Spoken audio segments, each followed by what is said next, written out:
Well, good morning, everyone. I hope you can hear me. Maybe just a bit of a thumbs up or a quick yes in the comments would be helpful. Thank you guys very much. All right. Excellent, excellent. Great to see you for this semester.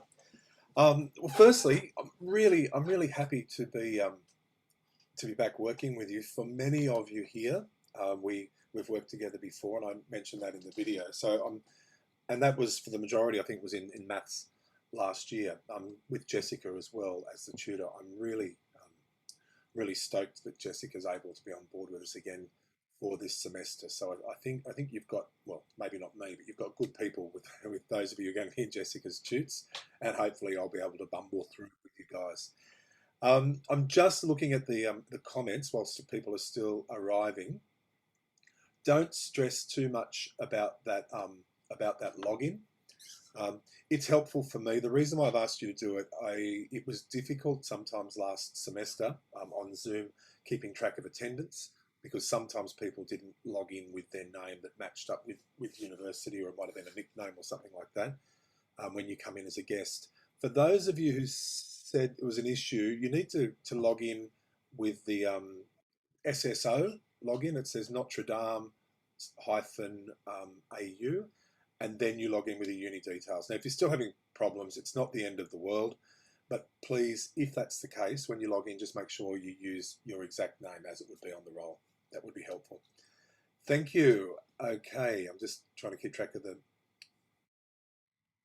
your person name. That's okay then, Tyson, for the moment. If you can have another crack at it, that'd be helpful, because it's actually, it's better in the end for me, as far as, because it records student numbers and everything for just my record keeping.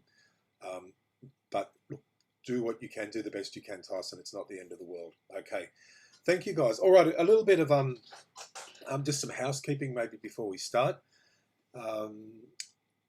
Look, many of you I've worked with before. It worked really well last semester, and I know you've been on Zoom now for, this is coming into your third semester on Zoom or on Collaborate or whatever. Could I ask in the lectures, I don't need necessarily to see you on video. If you want to leave yourself on video, that's okay. However, when I'm, at the moment I'm looking, we've got 130. There's still a few people missing, but we're talking about a big group. So in some ways, if you're on video, it's a little bit redundant, and especially when it's going to be me talking a bit. So I don't feel you have to be on here with the video. Keep yourself muted. I can't believe it took me a year, or 9 months, 10 months to learn this. You may or may not realize it, that if you're on mute, instead of having to go down and pressing on unmute, if you just use your space bar to hold down like a button, you can very quickly just talk and comment. Is that something you guys knew about, or is that just a revelation to me? No? Give it a go, someone who hasn't. Just say hello. There you go. Easy. That was Alison, was it? Thank you. No, someone else. Okay, so what I found, that as far as just more natural conversation, when I do ask for a quick comment, please use that. It's a lot easier than people going, you're on mute, or mucking around with trying to unmute. It makes for a more natural interaction. Now that's for the lectures. For the tutorials, which start today as well, we'd really like to, as much as possible, replicate a face-to-face environment, because we want there to be a lot of discussion in that. So even though I know towards the end of last semester, people started to get in the habit of leaving cameras off and stuff, it would be great, and if at all possible, it'd be great to have your cameras on in the tutorials, just so that we can get a bit of social presence happening during those tutorial times when we'd be asking you to interact more naturally with each other and chat about a few things. All right, so that's a couple of things about that. So what I might do, I think, is just get through some of the other boring administrative stuff. We might just quickly go through the parts of the outline, including assessment, and look at the Blackboard site, and just so that I can show you the structure of where I'm planning to put things if they're not already there, and how to find your way around there. So I'll jump into a screen share, and I'll just share my browser. Okay, so let's jump into our course. Just a quick question. Was there any issue viewing that video in the announcement, or did some people have trouble? It was fine. Thank you, guys. Yeah, no, that's excellent. Okay. Look, sometimes it's easier for me to do it that way. And a part of that is for me, if I'm talking about being online, it's trying to have a bit of a social presence. Like there'd be messages in real life I'd be giving you face to face. So sometimes I try and replicate that. So I will often do that. So just be prepared. Let me know if it becomes an issue. But we'll go from there. Okay, so the staff contact. Okay, myself and Jessica are there. Many of you have come across Jessica before, so we'll be using that. The course outline I'll come back to in a minute. The learning materials, in fact, what I'm just going to do is make it look like I'm a student, because you're going to see all my back-end stuff. So, right, we'll go back into learning materials. Sorry about the dog. Okay. Right, we'll organise it generally by week. Okay. There will also be a couple of additional areas down the bottom. Can you just excuse me for one moment? I'm so sorry, guys, about the dog. I'll be back in just a second. Kid, come here. Settle down. Oh, the joys of being at home. I'm so sorry about that. It's a schnauzer, Jessica, and I could talk to you a long time about that, but let's not get sidetracked after only 5 minutes. Okay, Emma, yeah, email us directly, okay? So email me directly. Okay, you'd be less sad if you could see the dog. Look, I feel you people are trying to get me off topic already, so I'll say sorry about the dog and move on. Okay, readings and resources. For what you will notice, we know that there's a few readings I'm going to ask you to do this semester. I've got them in the course outline, but here what I've managed to do for all of them that are available online, I've managed to give you a link straight to the reading in the library, or from the library, so you'll be able to access it more easily there. So hopefully I've taken some of the legwork out for the search for those for you. But you'll find any reading that's referred to, generally you'll find here. If it's not in there, I'll make sure there's a link there for you. Okay, so I'll just jump back into learning materials again. We'll have a week by week link, but be aware that sometimes I'll put links to other folders there. Like for example, we've got our lecture slides for today. We're going to do a joint task a little bit later on today, and you'll be using that that resource. But you'll notice here there's also links to further levels. So just be aware that sometimes I'll bury things a couple of times down to try and keep them organised in that way. Okay, the assessment area. I will have the information here. Your submission for assessments will come up here as they're made available. Okay, just keep in mind there's a journal. And listen, congratulations to 2 people who've already done their first journal entry. Okay, well, I'm going to talk about the journal when we come to assessment in a little bit, but this is where you will access the journal from, including there's just a little marking rubric there, and you'll access it here at this point. Okay, and I'll talk about the journal when we come back to assessment as well. The fact that you guys are all here looks like you managed to access Zoom okay from this link. You'll notice at the bottom of the page there, I have, and I'll just make that a little larger so you can see, okay, each workshop and the time for it, there's an entry link there. You'll notice that pedagogy is the password for all of those. Okay, any questions about access to tutorials or lectures? Tops. Okay, thanks guys.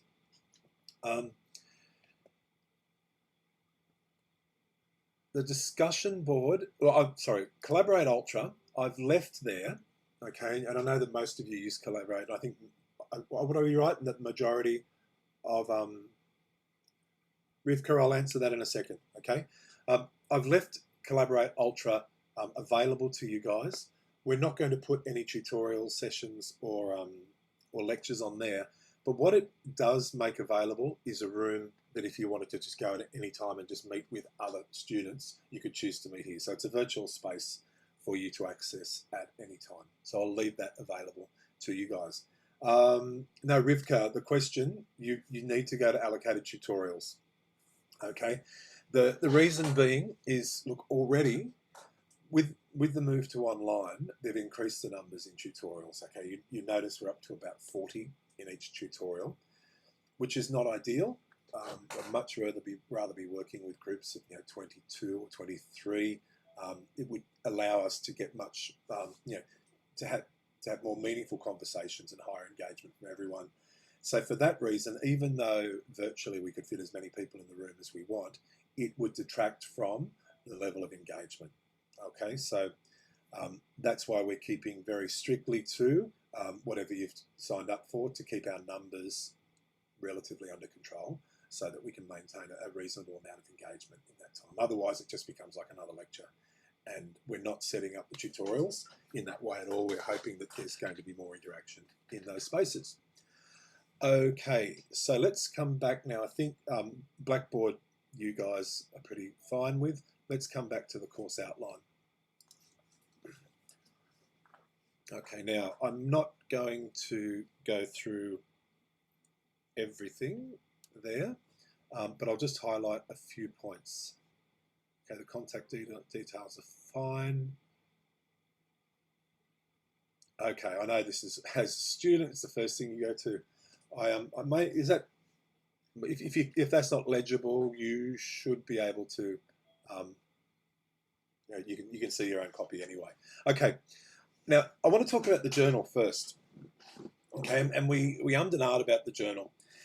One of the things that we're really keen for you to be, well firstly, before I even say what we're keen about, you realise you've got less face-to-face time this semester in this new format compared with other formats, because we lose a few weeks. There are a few hours, about 12 hours I think, is what we're working towards, where we haven't got formal face-to-face engagement. So we've built in for this unit that the engagements we'd like you to do authentically is to work with some readings and have a personal response and a personal reflection about whatever the topic of the week is. Now, in general, that topic is going to relate to either what we've done in that week or as supporting reading for what's coming in the week after. Now, I know that all through your undergrad, many courses do it that way. I also know, being a realist, that people engage in that way to a greater or lesser extent. Now, there's a couple of things different about this semester with the new format. One, in general, you've got less face-to-face time across the semester for each course, but also from week to week, you have less face-to-face engagement time. Okay, so the expectation is, like, I know it's always supposed to be compulsory that you do the work that's set, but this is going to be compulsory that you do it now, because we'd like you to spend that time working through some of the topics. Now, how do you make you do it? In an ideal world, I'd say we just ask you to do it because you're professional students, that you will be able to make that time and you will do it.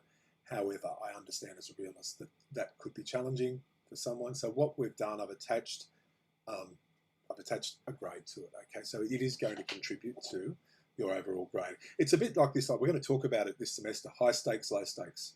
Okay, if it's high stakes, if there's some sort of value attached to it, hopefully that's going to I can help you to do it. I'm not trying to push you into that, but in my experience is, unless we give some marks for it, sometimes it's not going to happen.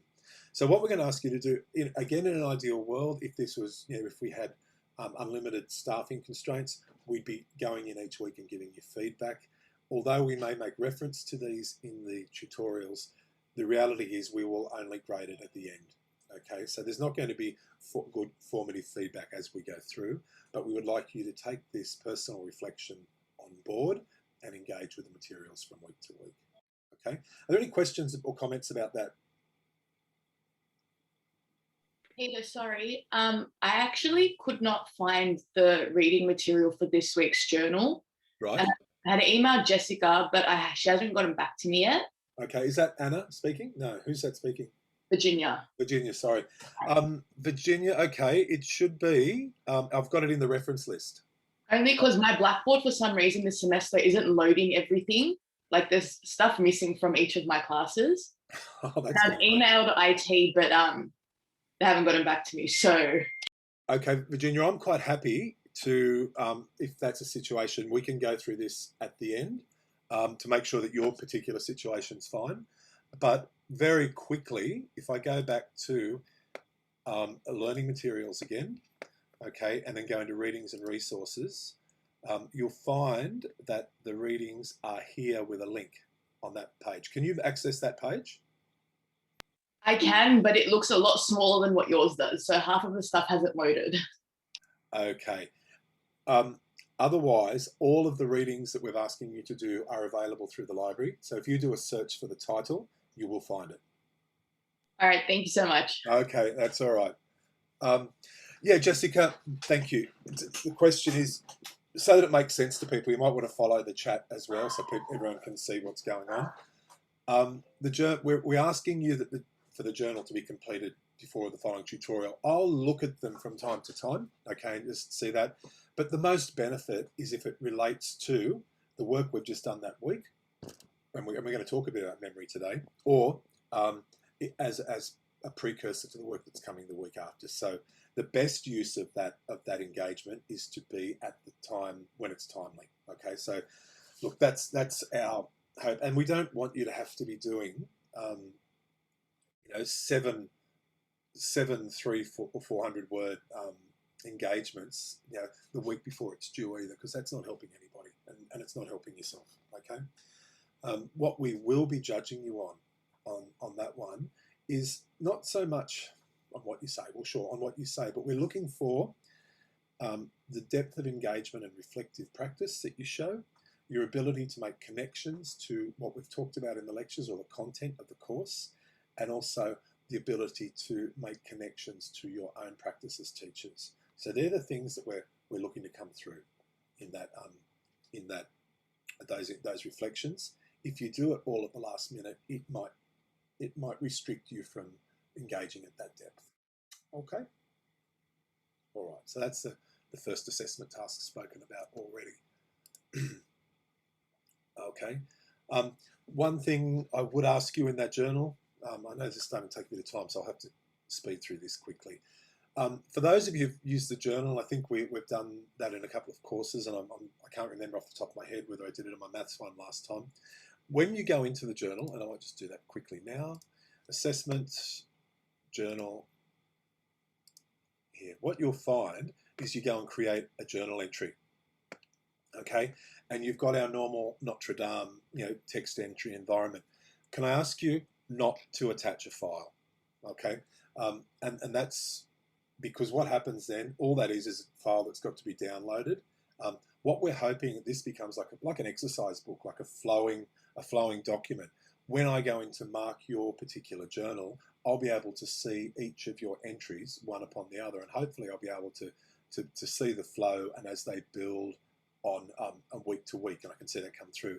It's extremely difficult for us to, not extremely difficult, it takes a lot longer for us to download a file, open it up in Word. So what I'd ask you to do, please, to keep the integrity of the journal as a journal so that we can see the progression, is to post everything in this box. Now, that doesn't mean you have to write it there. You can write it in Word, just copy and paste it into here, please. So you can keep your own record in Word, but that it's posted here in the journal rather than as an attached file. Thank you for that one. Okay, if we go back to the job application. Okay, the job application. Keep in mind this course is about learning and teaching, curriculum, the art of teaching, the art of assessing.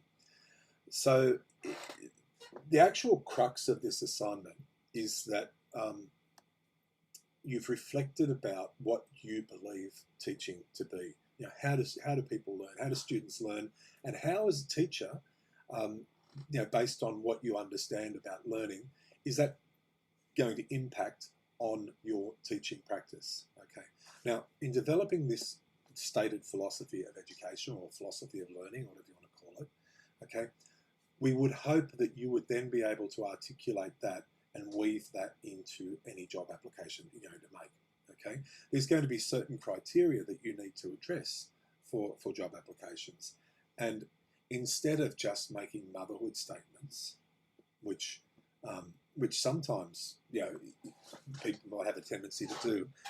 We want you to have really thought about a structured response about how you're going to weave in what you actually believe and what you see is important about teaching and learning, because at the end of the day, teaching and learning is what we're about, okay?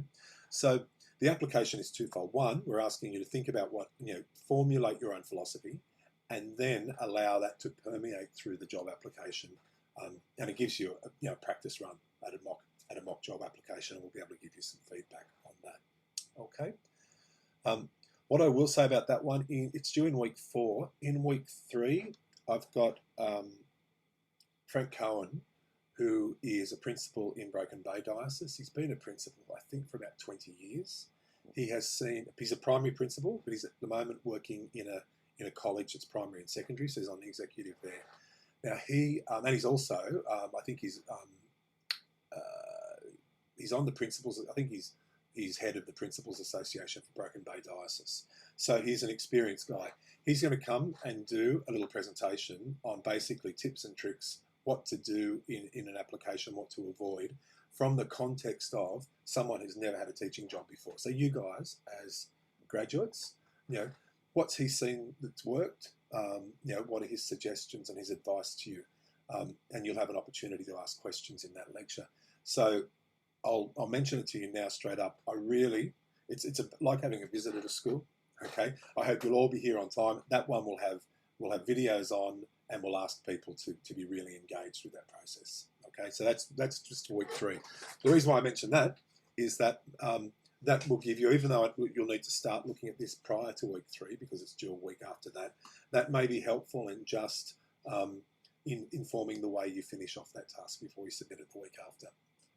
Okay. Assessment analysis.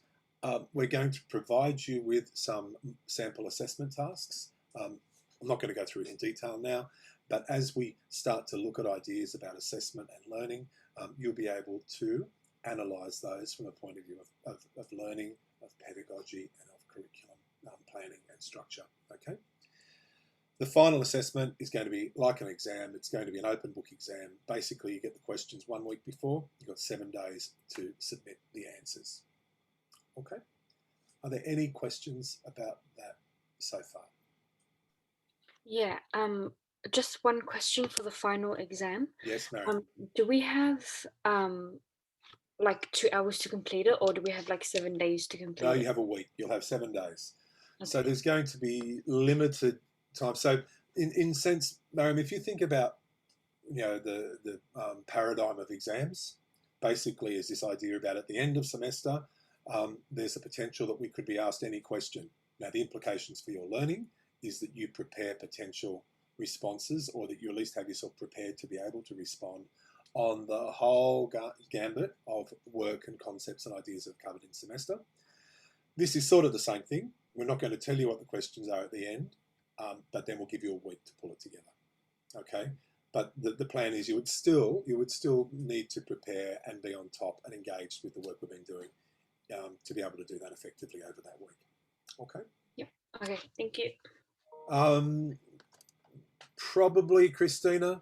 To be honest, I hadn't thought about that. The question was, do we need to include references in the final exam?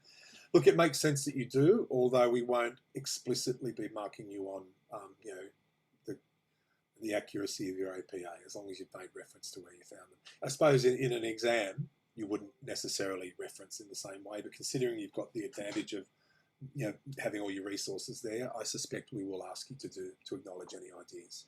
Okay. All right, great. If there are any other general questions, shoot them now, because it's taken me a long time to do that part, and we've got a bit of work to do in the next hour and a bit. Okay, no problem. Thanks, guys. Well, we might make a start then. I'll stop that share for the moment. Okay, so I'll just jump in here. All right. I think I've just done all that, so we can move forward to today. Okay, so the focus for this semester, there's and this is really clear in the title about what we're doing, okay? We're talking about pedagogy, we're talking about curriculum, we're talking about assessment, okay?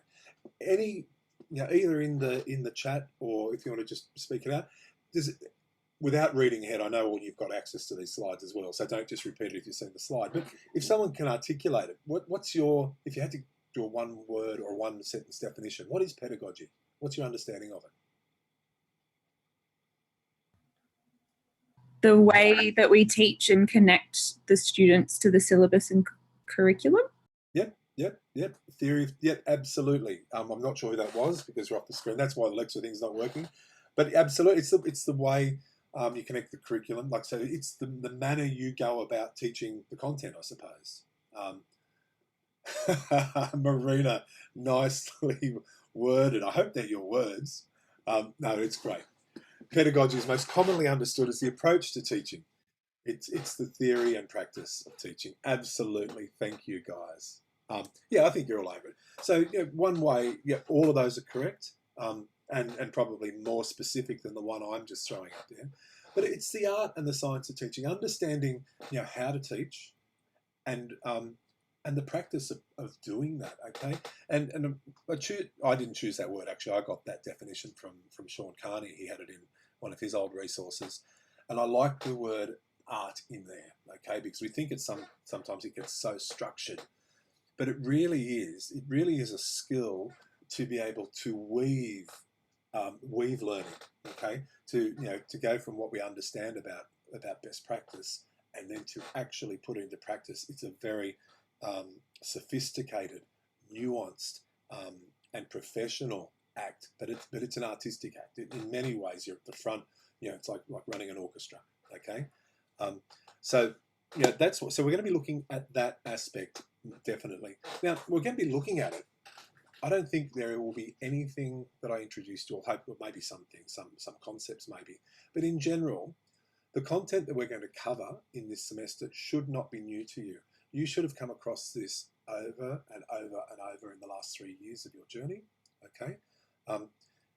Hopefully, the idea is that we can start to bring some of these ideas together and give you a sophisticated, nuanced overview and give you time to reflect on how it all fits together. So the first part is that art. The second part, the curriculum, okay? The components, the bits, the nuts and bolts and the bits and pieces of how we construct learning in our classrooms. Okay, and the curriculum's informed, generally, it's imposed upon us as far as the content part of it.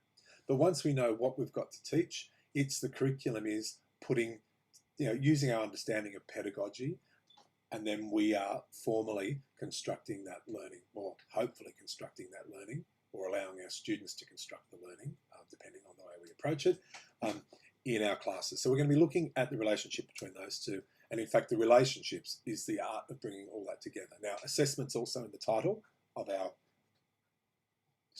course. And that clearly comes in as one of the tools. It's sort of related to pedagogy and curriculum because, there's different ways of looking at assessment, and we're going to explore some of those together as well. But none of that will be new to you. But hopefully we're going to be able to look at this in a very holistic way. Okay. Connections, I forgot that word. Okay. So, question. This is a rhetorical question. I'm not asking for an actual response. Do you think about the brain? I know that I didn't think about the brain very much at all when I was, an undergrad.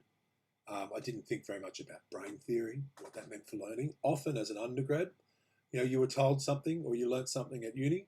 Okay, so this is how you teach mathematics, for example. For those of you who were involved in maths with me last semester, we spent a lot of time looking at a particular approach to teaching mathematics with authentic tasks in authentic ways, and we justified that. We spoke a lot about assessment. We spoke a lot about pedagogy in those times. But why, if we step back further, have you, perhaps you have, thought about, well, why is it that we teach that way? We've just been told that this works, or we've been told that this is the way that we engage learning. it seems a funny thing that perhaps we don't think much about the brain, considering it's this, if we're talking about learning, which is the central tenet of what we are going to be doing for the rest of our professional lives for many of us, okay? It's funny that we go, oh, we'll help organise the learning, and yet where is that centre of learning in any individual? That learning happens in the brain. So what I want to do today is I want to talk a little bit and think a little bit about brain. And we're going to do that based on this book by John Medina. Now, what I love about this particular course is that we've got primary and secondary together. So I know there's going to be some science teachers in here. Can I just say to you right now, and I'm looking straight down the camera, I am not a scientist in the same sense. All I'm going to do today is share some ideas by this guy. Now, he is a molecular biologist, okay? So he's all about the relationship between genetics and psychiatry and, and the way people, and how that manifests itself in individuals, okay? His book, it was about 10 years ago, Brain Rules. It's a bit of pop science. Now, pop science in the sense that he did his best through this and other publications of his to make some of the ideas about neuroscience and molecular biology and brain function accessible and easy to read, which I think he really has, okay? Now, just because it's pop science doesn't mean it's not worthwhile, because it's sort of just scratching the surface about some general ideas about the way the brain functions, okay? And what that may mean for learning. So we're going to use that as a way in to thinking about learning this semester, okay? What you will find, the book that he has written, the Brain Rules book, you can eventually track down his references, but it's not like it's all full of peer-reviewed articles like you would normally be reading. So it's an easy read. I haven't got it as a text because I couldn't find a copy available for everyone, but I have got summaries available, and we're just going to talk about the general broad brushstrokes of that today. Okay. Now, to set that conversation up, conversation in inverted commas because I'm talking and you're listening, but we'll start this conversation in this way. Okay. I want to, basically what I'm going to be doing is just going through what his introduction to the book was. Okay, some of the broad brushstrokes of his introduction. Okay, but the premise of his book, he says, right, in general, our brain appears to have been designed to do the 4 things on the screen. Okay, we're great at problem solving. Okay, and that problem solving predominantly has been related to the survival of the species, okay? And the environment that species, us humans, over the last 100,000 years or 80,000 years or whatever it's been, has been surviving mostly in an outdoor environment that changes, very, very changeable. And there's been no sort of predictability, but the consistency, and we're talking over hundreds of years, but it's changing, okay? So it's not it's an active existence in an unstable environment where survival was key for the huge part of human history. If any of you scientists want to jump in and tell me I'm wrong, or biologists that understand a bit more about this than I might, feel free to jump in. But this is my understanding of the premise of his book. Okay, now he calls this the performance envelope, which is the context of the development of the brain. Okay, and he talks a little bit about this more in his book. So, what are some of the other things he said? Right, so humans have evolved. He said, but at the same time as through human evolution, the brain has evolved as well. Okay, he said, because for the vast majority of human history and human evolution, the environment has been very difficult to overcome. Okay, there's been ice ages. We started off, the move from the canopies in the jungles to the plains. So, you moved out of the trees to the flats where you become not only predators, but you become the hunted and the prey. Okay, in order to survive in a dangerous, harsh environment, you can either become stronger or become smarter. And he said, in the case of the humans and the human brain, we evolved to become smarter. Okay. So you know, he's saying that in, he also acknowledges we don't fully understand how the brains work, okay? But there are some things we do understand. For example, multitasking. You know, we're not made for multitasking. And yet our schools are often designed, there's educational environments where multitasking is really, really required. But he wants to go through, well, what happened in the brain development and what do we mean by being smart and what the implications are for learning, okay? So one of the first things he mentions about the development of the human brain as opposed to other mammalian brains, for example, not exclusively, some can do this, but predominantly, he says we are able to assign meaning to, in an abstract way, either to objects or to things, okay? We have an imagination that we can use. He says, now not all animals can do that, and definitely not in the same way as we can. Okay, another name for that he mentions in the book is dual representational theory. So if we look at, I think one of the examples he uses, you can look at a pentagon. A pentagon can mean a shape. It could be the shape of a particular stone or a rock. We think pentagon, you can be thinking of, the Pentagon in the States, which is all to do with defense, political power, things like that. It has a whole lot of meaning. The fact that we can have symbolic representation to sounds, okay? The fact that I'm speaking to you now and you are decoding those sounds and those sounds have meaning is all about symbolic representation, okay? So that allowed for the capacity for language, okay, for the transmission of ideas, okay? It also, for writing, for mathematical reasoning, he goes on. It's allowed us to be artistic, but this idea that the brain can help us to associate concepts, meanings, feelings, what have you, with things that aren't necessarily or fundamentally related to those objects. Okay, and that is one thing that helped make us successful. Okay.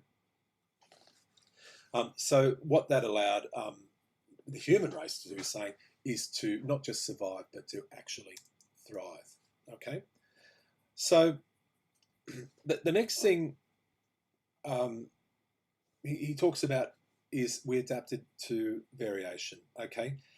Look, he said, as a species, over hundreds of thousands or tens of thousands of years, we adapted, and you can infer what those adaptations was by what we can see, things like tools.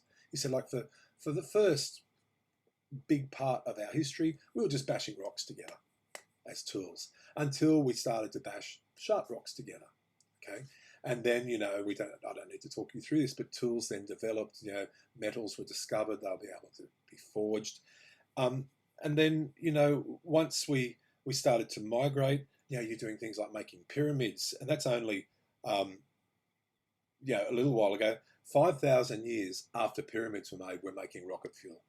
Okay, so this exponential development of technologies and the brains, all comes back to this idea about being adaptable in our brain has taken us off in a trajectory that is amazing of learning, but of human known learning that is transmissible. Okay. When we talk about variation, okay, sorry, I should have had that. The tools give us clues. This idea of objects having dual representation, okay, and being able to assign meaning to them was one thing that really helped us thrive. But the other thing too helped force us along was the weather. Okay, the idea is that for the first part of human history, humans tended to live in hot climates. Okay, often in the trees. But then you had things like climate change and ice ages and things like that, where these harsh environments caused us to give up on the fact that there was this idea of stability. Okay, problems were rapidly, we're talking about rapidly in an evolutionary scale, but these were rapidly being thrown at us, and the ability to problem solve and find solutions is one of the other main factors he proposes is why that we have survived as a species. You might, some of you see already, I'm starting to allude to a point here, you know, problem solving here. If our brain is predisposed to problem solving and learning new things, what does that mean as a teacher? Well, I think that's a fairly easy link to make, and the sorts of things we're going to ask you in a little while today. Okay, but he says this idea about, in a variable world, and our ability and our brain's ability to problem solve, you know, through natural selection, the problem solving brain is the one that has survived. Okay, he quotes a guy called Potts, who's from the Smithsonian Institute. Okay, and Potts is the one who's talked about this idea of the brain having two main functions, or sort of functional development. One is the brain is, like for many mammals and many animals for that matter, it's a database of information. Okay, it can store that knowledge. We can remember, we have memory, and we can remember things.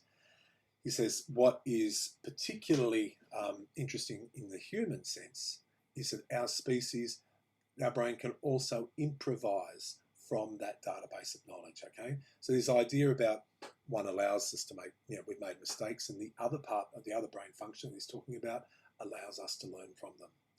So for those of you, again, I make no apologies, soz not soz, guys. I'm going to refer back to maths last year because many of you here are in that maths, but we spoke about in maths the idea about grit and growth mindset when we're teaching, about pushing people outside of their comfort zone.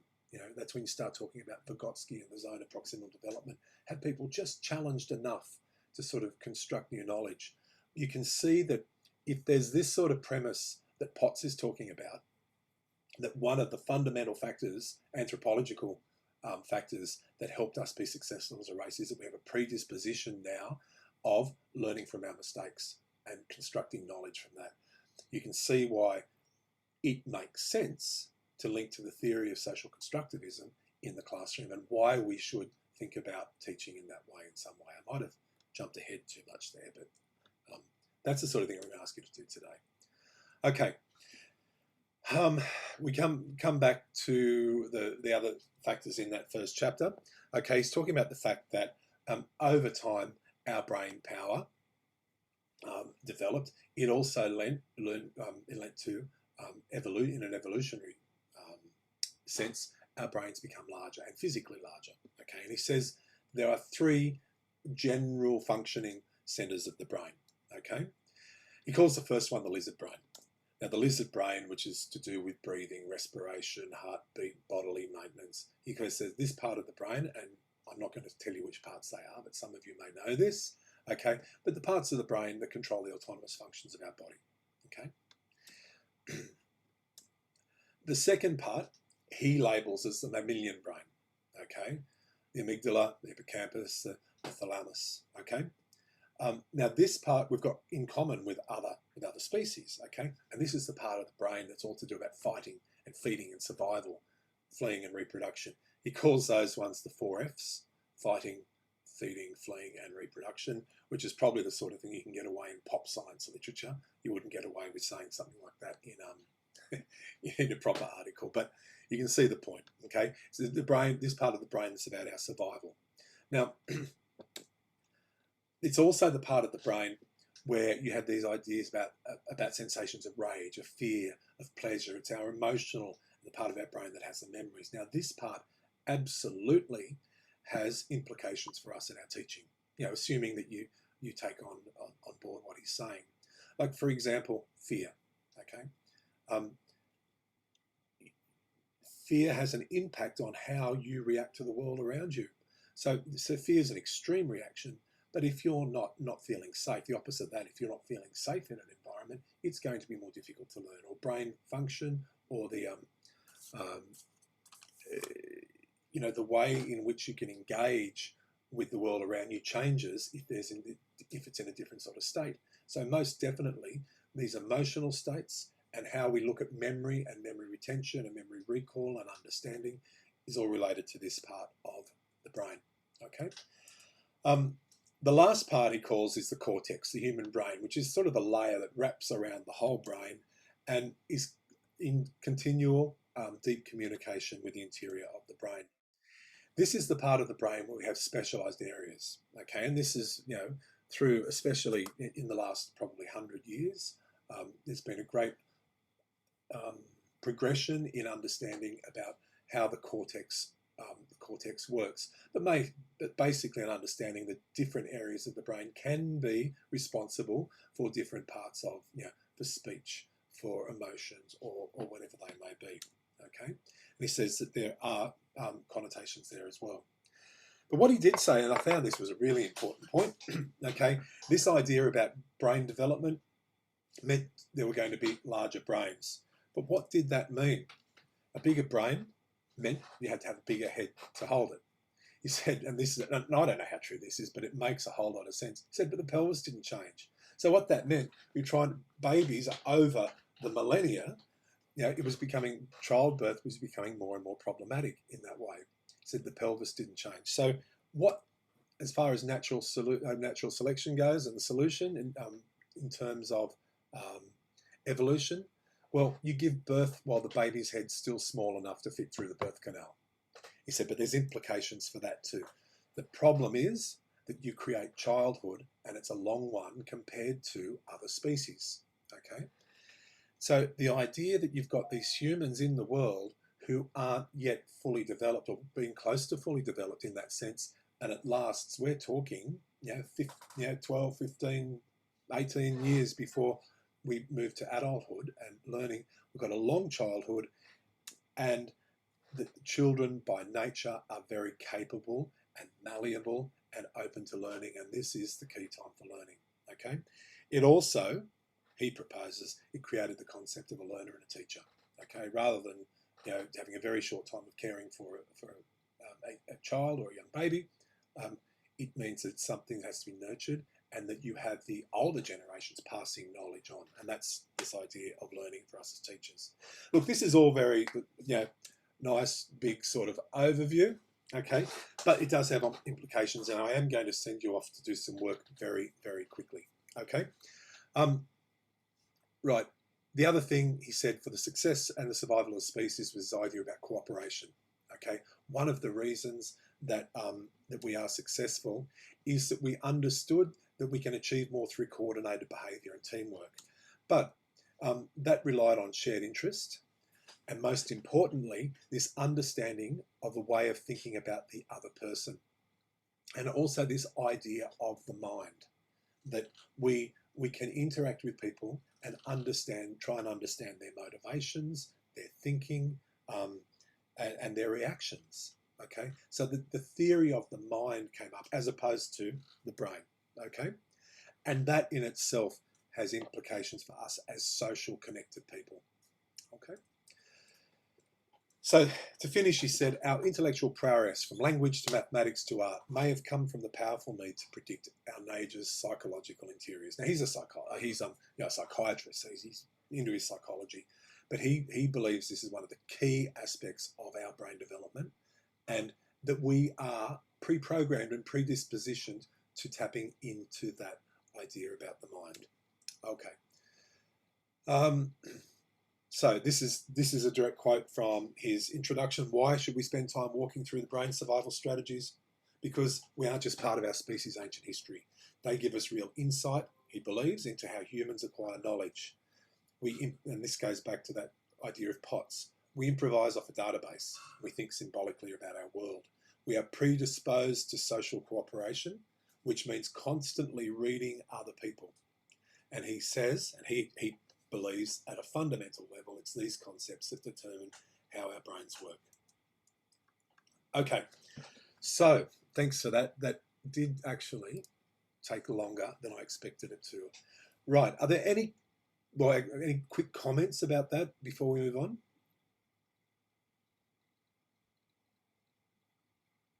No, that's all cool. Okay, what I'm going to ask you to do is this, and I'm going to just share my other screen again. I'm going to break you off into groups now. And I've allocated in those groups a different aspect of a chapter that he talks about. Now, you should be seeing this one. Right, okay, I'll go back to our learning materials. What I would like you to do once you're in your groups is to go to this document on brain rules. Okay, I'll just, this is only small, but you'll be able to see it when you go to it. What I've done basically, I've taken each chapter. Let's have each chapter, he talks about different aspects of the brain. Okay, what I'd like you to do is to make a summary of what he's talking about in that chapter, but you don't have to read it. I'm not asking you to do that. There's 2 places I'd like you to go to get an understanding of that. Okay, the first one is down in this Brain Rules Resources. Okay, this document is just a summary of the main points of each chapter. Now, I don't want you to just copy and paste that summary. I'd like you to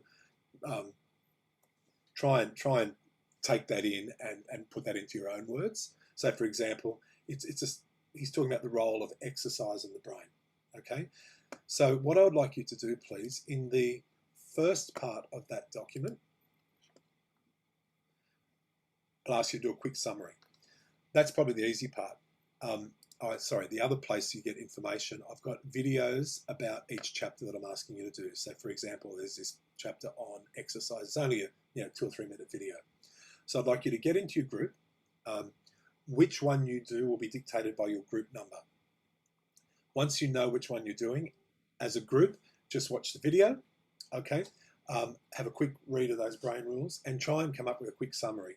That's the first part. The second part, which is a little bit more difficult, is to think about, well, what are the implications for us as teachers about this aspect of brain function, okay, and brain power. And then I'd like you again just to write down a few of those points in a summary. Okay. Now I'm going to break you. I'm going to break you off into groups in a second. When you come back, so this is a document that more than one person can edit. The edit link for that document is just underneath it. Okay, so once you hit that, that will take you to the link. What you'll notice is that I've got the group numbers up on the top right-hand corner. I think people are on it already. Good to see. Okay, once you're in your breakout groups, you'll know which number you are. Go to that slide and that will tell you which one you are looking at. Okay? All right. I'll give you about 20 minutes to try and pull this together if that's all right. So I'd really like you to try and discuss this. You need to take some time to watch it, observe it, and then 20 minutes to pull it together, which means I'll bring you back together at 10 to 11. Okay?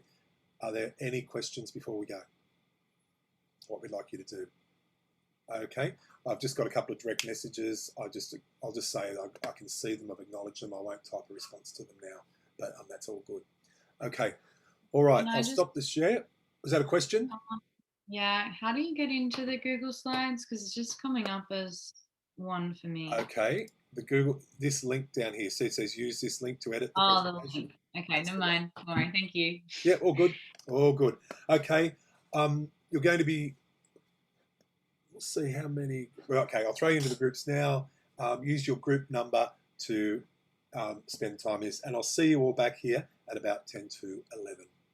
Hold on now, let's make this work. I had groups that didn't work yesterday, so that was tops. Okay.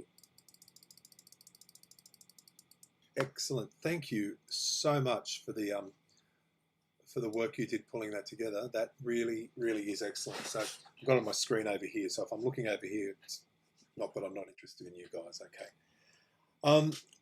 Look, this really, really is a fantastic resource you've developed, and it probably exceeds my expectations a little bit.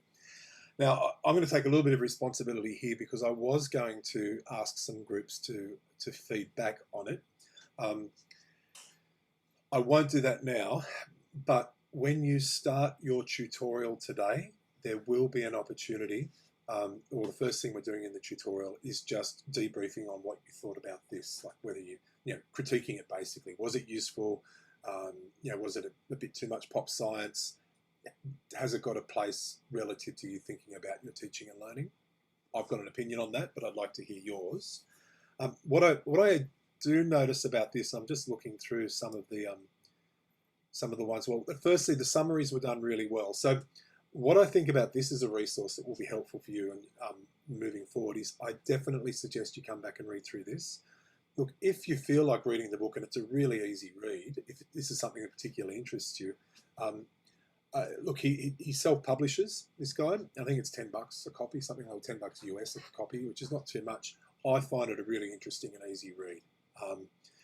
But yeah, you may or may not want to do it. The other thing is he's got a website with lots of information about this too, with some other videos as well, which are a bit corny, but they make the point about brain rules. Okay, so I'm not, instead of me going through and talking about all these, what I do like is I'm just looking at the quality of implications that you've identified. Like really, I think you can see this straight up, that there are lots and lots of implications.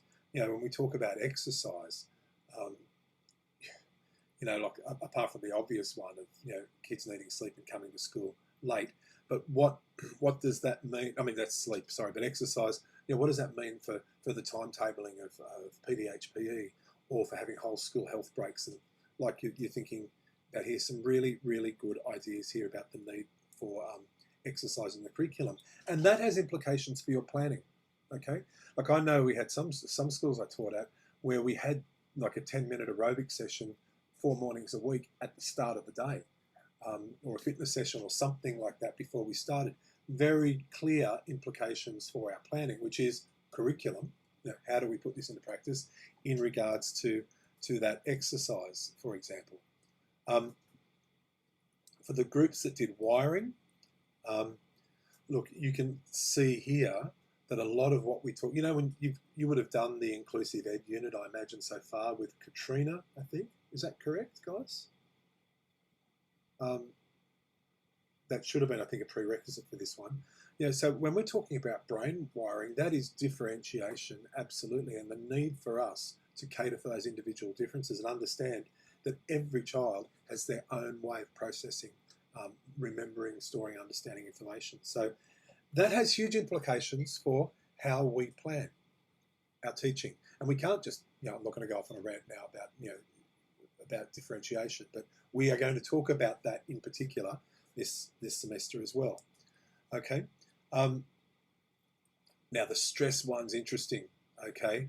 You know, and what that means for feeling safe in the classroom, and also for this idea about emotions and arousal and stuff like that. So you guys have done a great job here, and I can't try and capture them, nor am I going to try and capture everything you've said here, but I really think now that what I would like you guys to do is to have a bit of a read through this document as well, because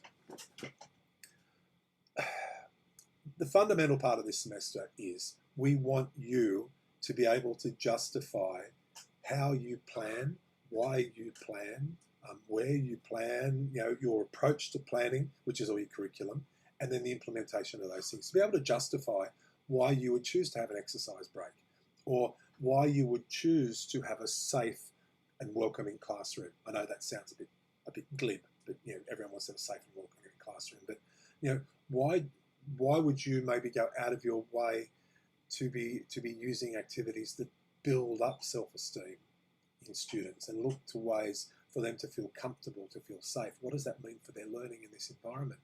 I know a lot of those things sound pretty self-evident, but I want you, my hope, I suppose the success criteria overall for this course, for this semester, is for you to come to a clearer position on the why you plan certain things certain ways and how you plan certain things in relation to what we understand about learning. So we're going to make that link between, you know, learning and the brain. We just started off with the brain as a vehicle for this discussion. So look, guys, I am really happy with what you've done here. Yeah, I'm just looking through this as you will. So what I'm actually going to do is, I think I'm going to call it a little bit earlier today than I might have normally, but with this caveat, we're going to start the workshop with a discussion about some of these aspects. Okay, so what I'd like you to do between now and whenever your workshop starts, so for some of you that's going to start in about 35 minutes, okay, can you just spend some time looking through these, okay, and come prepared in your workshops just to discuss something that stands out as being particularly relevant to you, or maybe a new understanding or a way of looking at something you haven't thought of before. That's the sort of discussion I'd like to start the workshop off with, and we'll drill down on a couple of things there. But also keep this as a great resource, because it really does look very, very good, people. Okay? So before we call it for today, are there any general questions? It's probably my fault. I take responsibility for not giving you time to present this back, because there's some good stuff there, people. Any questions, comments, queries before I leave you for this week?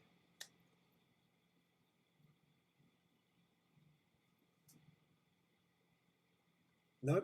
Okay, guys. Okay, so what I'm giving you an extra sort of 15 minutes here. I really would like you to as prep for today, for at least 15 minutes, spend some time with this document and come prepared for a conversation, please, if that's all right. Sorry, Peter, there was a few questions in the chat there. Sorry, Jack, I've got telephones going everywhere. Sorry, I don't know why I could. Oh, right, there they go. Sorry, guys. Okay. Thank you for whoever jumped in there. Okay, where will we find the recordings? For the moment, I will put them in the same weeks as the lectures. So I'll just jump off my screen share here. So where I have the PowerPoints available for the week, I'll also drop a recording in there for the moment, if everyone's happy with that. Now, keep in mind, it's only the lectures that are recorded, not the tutorials. Okay, so you really need to try to get to those tutorials. The reason is that often there's going to be group work, and the group work isn't captured. All right, that's the first question. Okay, Elias, still a bit confused about the journal. Look, the thing with the journal, it's regular engagement. It's as though we're in a classroom and you've set some homework and you'd like that done before the next class. Okay, generally it's going to be to do with some sort of stimulus, most often a reading that we're going to ask you to do, and I'd like you to think about that in terms of your teaching and what that means for your practice in general. Otherwise, it will specify another sort of focus. We'd like you to try and keep up with it, Elias, week to week, if that's all right. Okay. So, Elias, what exactly is it on? Just, okay, if those people, just one more time, just to make sure that's clear, I'll share my other screen with you. Okay, if I go back here, I believe you can see my Blackboard screen now. Okay, if you go back in, sorry, it's in under assessment. We can't see it. Can't see it? I'll try again, sorry. Is that better? Yep. Okay, yep. Thank you for that. Under assessment, and there's a link to the journal. I will post the task each week in this area. So at the moment, there's week 1 journal task. There'll be another one in week 2 as we go on, and you actually post it here in this link that says Weekly Reflective Journal at the top. And thank you, Jessica. You've answered that question for Blake. Week 1 is due before week 2. And when I say due, it's a guide for, this is where I'd like you guys to step up. I'll be looking at it, but I'm not going to be chasing you up for it, but it would be helpful. I'm going to assume that it's done. And I know, like I said this at the beginning, that sometimes that's being a bit ambitious, expecting that to be done. I remember how it was as an undergrad student. But keep in mind this, you've got less, the way this structure is, you've got more time to do this. Okay, so the expectation is that you really try and engage in that way, okay? I can see there's all sorts of new messages coming in, all right. Now, before the tutorial, generally if you do it week to week, so the one we give you today, can you do it before week 2, okay? And it will generally be up the week before, Rivka.